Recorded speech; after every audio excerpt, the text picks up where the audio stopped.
Este é o Podcom MPC, uma iniciativa da comunicação do Ministério Público de Contas brasileiro. No episódio de hoje, vamos falar sobre a atuação fiscalizatória do MP de Contas sobre o registro do ato de aposentadoria do servidor público. Para responder às nossas questões, convidamos o Procurador-Geral do Ministério Público de Contas do Estado do Pará, Dr. Guilherme Sperry. Procurador, qual a finalidade do registro do ato de concessão de aposentadoria pelos tribunais de contas? Primeiramente, eu gostaria de agradecer o convite de participar do programa e louvar a iniciativa deste podcast. Sem mais delongas, eu gostaria de diferenciar a temática de aposentadoria que os tribunais de contas desenvolvem. No âmbito dos tribunais de contas, são analisadas as aposentadorias dos servidores civis e militares. Que tipo de servidores? Os servidores efetivos ou os chamados vitalícios. Para quem não sabe, servidor vitalício, e aqui eu estou chamando de servidor no sentido amplo, tá? Servidor vitalício daquele que serve ao público, porque seria o servidor vitalício o membro, que nós comumente chamamos de membro, ou seja, os magistrados, que são os membros da magistratura, promotores, procuradores, os membros do Ministério Público, a quem chamamos de membro. Mas, em última análise, todos são servidores públicos civis. Então, servidor público civil é um grupo, outro grupo, servidor público militar, efetivos e vitalícios, ok? Primeira diferenciação. Trabalhadores são analisados, trabalhadores em gerais, aposentadoria de trabalhadores em gerais, por exemplo, de empresas públicas, de economia mista, que tem dinheiro do governo, são analisadas pelo Tribunal de Contas? Não. Por quê? Porque o regime previdenciário dos empregados dessas entidades eles têm o mesmo regime previdenciário dos trabalhadores em geral, que é o regime geral de previdência social administrado, gerido pelo INSS. Também os servidores comissionados, os trabalhadores terceirizados que estão no serviço público também não são objeto, a aposentadoria deles também não é objeto do Tribunal de Contas. Por quê? Porque eles são geridos pelo regime geral de previdência social. No âmbito da União e no âmbito dos estados, para esses servidores efetivos e para os ditos vitalícios, existe o chamado Regime Geral de Previdência Social. Então, o Tribunal de Contas vai analisar a aposentadoria daqueles servidores que estão restritos ao regime próprio de Previdência Social, ok? Essa é a primeira diferenciação. A outra questão importante a ser tratada ainda, inicial a ser tratada, é que talvez até mesmo muitos servidores não saibam, é que ao pleitear a aposentadoria e ter a sua aposentadoria deferida pela autoridade do seu órgão, pela autoridade máxima do seu órgão, que é responsável por assinar o ato de aposentadoria, que depois é publicado no Diário Oficial, a pessoa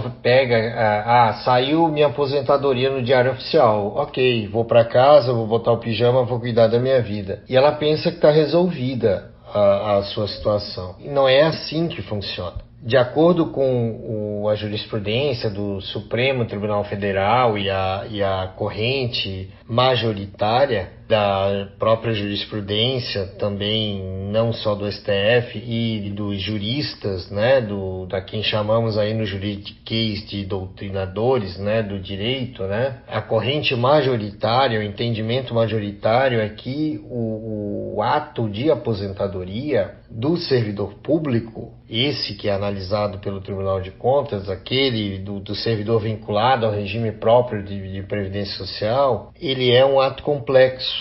E aí eu sei que você vai me perguntar, mas Guilherme, o que é isso, ato complexo? É que esse ato, e é por isso que eu chamei a atenção dos que até servidores não sabem disso, é que a aposentadoria, para tentar usar um palavreado mais próximo do coloquial, é para dar concretude àquela aposentadoria, ou seja, para que ela efetivamente esteja consolidada, ela depende também usando um palavreado mais próximo da sociedade, para que ela seja validada, ela depende de duas validações, vamos dizer assim, da autoridade máxima que assinou o ato de aposentadoria e publicou para ser publicado no Diário Oficial e que foi remetido ao Tribunal de Contas para ter uma segunda validação, que é o registro pelo Tribunal de Contas desse ato de aposentadoria. Então esse ato só vai estar aperfeiçoado, por ser um ato complexo, com a validação, usando aqui uma palavra mais coloquial, das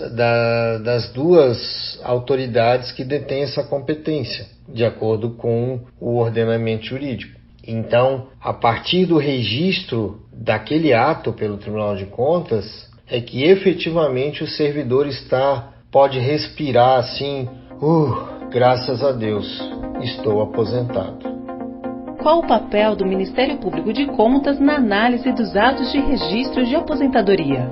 Para explicar o papel do MPC nesse contexto, nós temos que dizer para o nosso ouvinte que o MPC ele atua em praticamente todos os processos do Tribunal de Contas, praticamente todos. Nesse processo especificamente, para explicar a atuação do MPC, eu quero retomar como que ele chega, como se dá essa situação. Na pergunta inicial, eu procurei explicar para as pessoas, para os nossos ouvintes, que tipo de aposentadoria vem para o Tribunal de Contas. Então, retomando o que eu havia dito, o servidor pede a sua aposentadoria, a aposentadoria é validada lá no órgão de origem dele, a autoridade máxima assina e é publicado no Diário Oficial. Os tribunais de contas têm normativos próprios para esse tipo não só para esse tipo de processo, mas para esse tipo de processo também. Então, deve-se a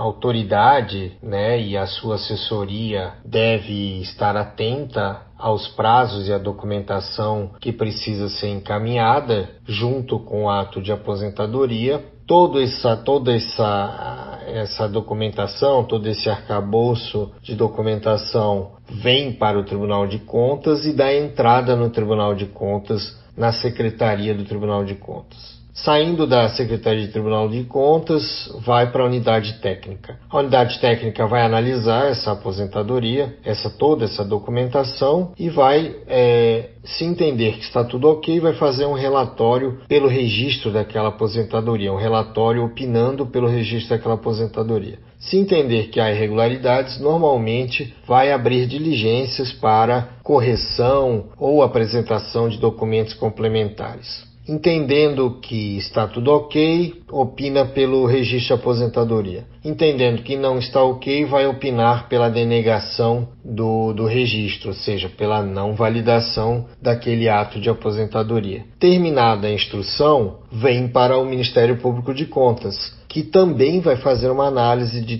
tudo o que consta do processo. E ali também poderá entender que há parcelas que divergem da unidade técnica.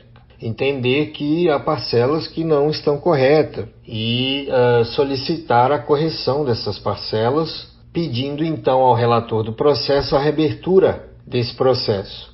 Entendendo o relator que o procurador tem razão, ele vai determinar a reabertura do processo para se colher as justificativas ou que se o órgão entender que está correto o pleito do Ministério Público de Contas, já inclusive fazer a alteração do ato de aposentadoria inicial. Vindo corrigido ou não o ato, o Ministério Público de Contas vai fazer um parecer pelo deferimento do registro ou pelo indeferimento do registro, conforme o caso. Esse parecer segue então para o relator do processo, que vai analisar a manifestação da unidade técnica, o relatório da unidade técnica e o parecer do Ministério Público de Contas. E com base na documentação, na opinião da unidade técnica, na opinião do Ministério Público de Contas, o relator do processo vai então fazer um voto e vai submeter esse voto ao plenário do Tribunal de Contas para então termos a decisão, o acórdão relativo àquele processo, cada processo de aposentadoria. Se for pelo registro, ok, é como eu falei na resposta inicial, na primeira pergunta, o servidor pode respirar aliviado e está tudo certo e não vai haver problemas. Se houver a denegação ou se for determinada a correção do ato, o órgão, então, a autoridade do órgão responsável pelo ato terá que corrigir esse ato. E caso sequer tenha preenchido os requisitos para aposentadoria, esse servidor vai ter que retornar à ativa e voltar a trabalhar. Procurador, poderia nos explicar como se dá a aposentadoria dos militares?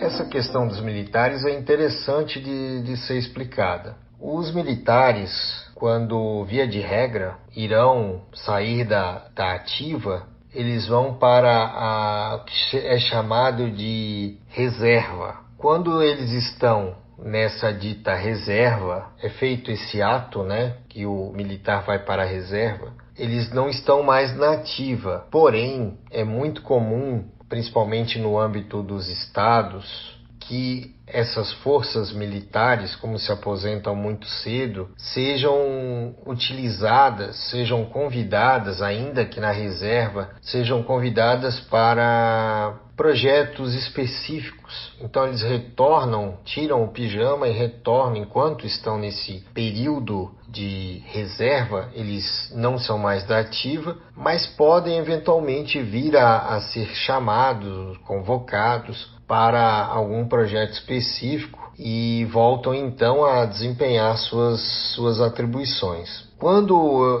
atingem uma determinada idade, eles então são reformados. A dita reforma do militar seria equivalente então à aposentadoria definitiva. Ela também, a reforma pode acontecer por outros casos, e aí eu vou citar aqui para casos mais simples que as pessoas vão facilmente compreender, que é a situação de invalidez permanente ou da pessoa do militar não ter mais condições físicas para o exercício das suas funções. Então, normalmente a legislação nesses casos prevêem que ele seja reformado e não fique naquela condição de reserva. Mas aí, cada polícia militar e no caso do Exército, Forças Armadas, tem seus normativos próprios e precisaria então analisar caso a caso. Eu só estou querendo explicar situações mais simples e diferenciar a reserva da reforma para que as pessoas saibam e entendam que a aposentadoria que a gente escuta, a pessoa pensa assim, me aposentei e botei o pijama, tanto na iniciativa privada ou no servidor civil, seria no âmbito militar o que nós chamamos de reforma. Outra questão seria se existe contraditório e ampla defesa nesse tipo de processo.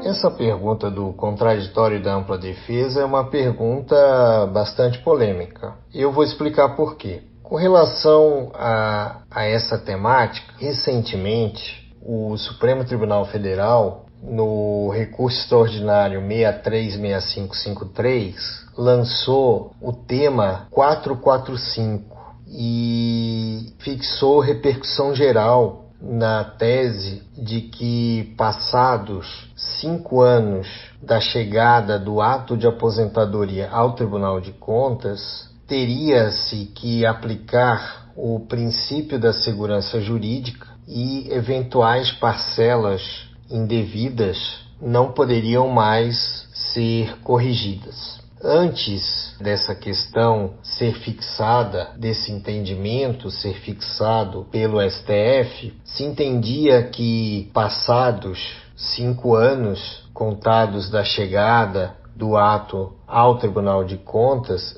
sem que tivesse sido analisado, e julgado, se entendia então que deveria se abrir o contraditório e a ampla defesa. Acredito que esse é o motivo dessa pergunta. Portanto, o tema 445, a tese fixada pelo Supremo Tribunal Federal, põe por terra o contraditório e a ampla defesa nos processos de registro, dentre os quais os de aposentadoria. E até para explicar, processo de registro que a gente fala no juridiquês são os processos de aposentadoria, reforma e pensão. Então, transcorrido esse prazo de 5 anos, não há que se falar mais em contraditório e em ampla defesa nesses processos, incluindo o de aposentadoria, porque há também um entendimento já de muitos anos do Supremo Tribunal Federal de que os processos de registro não teriam o contraditório. Esse contraditório ocorreria após o transcurso desse prazo. Então agora temos 2 cenários. A irregularidade existe, é detectada antes dos 5 anos, é mandado corrigir e não há contraditório. Segunda situação, a irregularidade existe, porém passaram mais de 5 anos, eu não abro mais o contraditório, porque pelo tema 445 eu não posso mais fazer, e sou obrigado, com base na segurança jurídica, a validar aquela situação que não estava correta conforme o ordenamento jurídico. Falei que a decisão era polêmica porque certamente muitas pessoas não devem ter concordado com esse entendimento, porém, por ser repercussão geral, os magistrados estão, de certa forma, ou para não dizer integralmente, com a sua capacidade de decidir inviabilizada. Então, gostemos ou não, essa é a minha opinião, entendendo de que doravante não há mais contraditório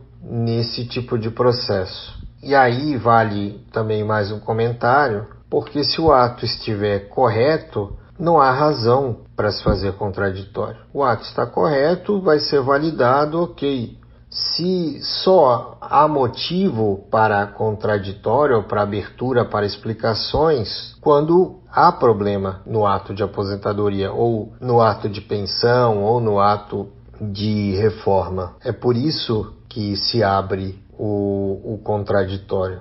E se abria, na verdade. Com esse novo entendimento da consolidação do direito no patrimônio jurídico do inativo, então não há mais que se falar em contraditório e ampla defesa nos processos de aposentadoria.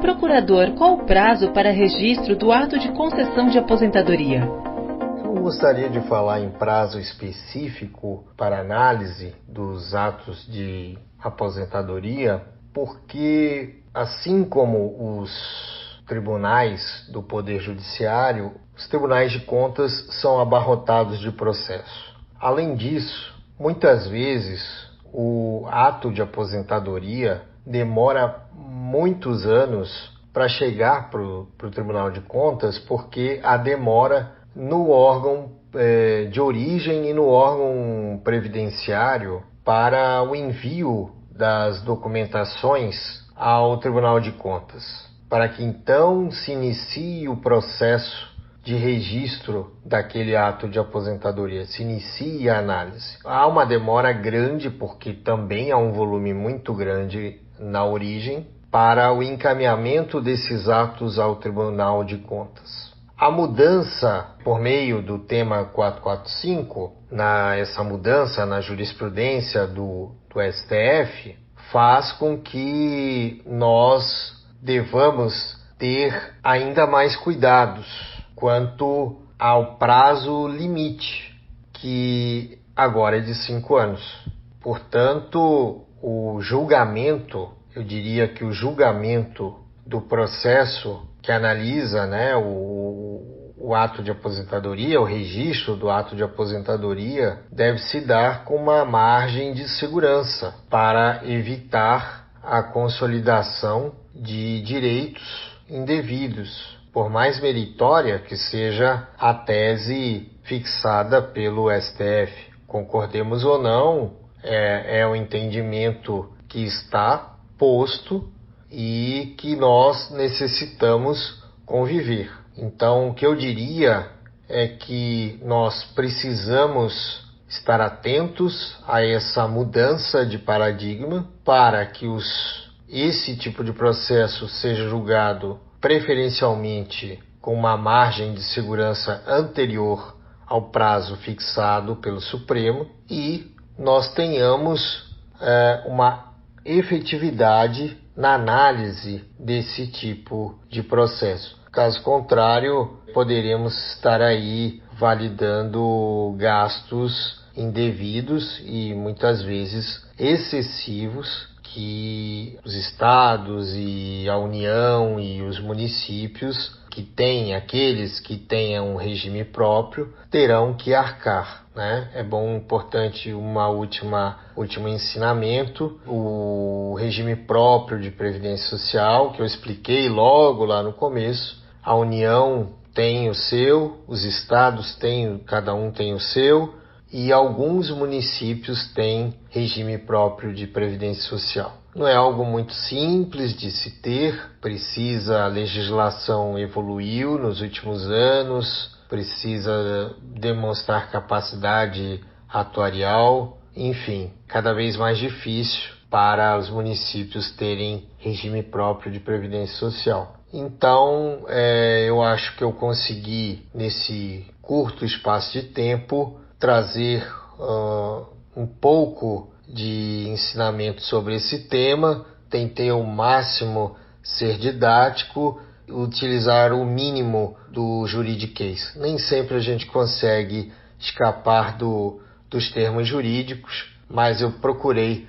ao máximo me esforçar para que as pessoas pudessem compreender o que estamos tratando. Eu fico mais uma vez lisonjeado e agradecido por ter participado do programa, desse podcast, desejando a todos que tenham um ótimo dia, uma ótima tarde, uma ótima noite, conforme o horário que você esteja nos acompanhando e nos ouvindo. Um forte abraço a todos.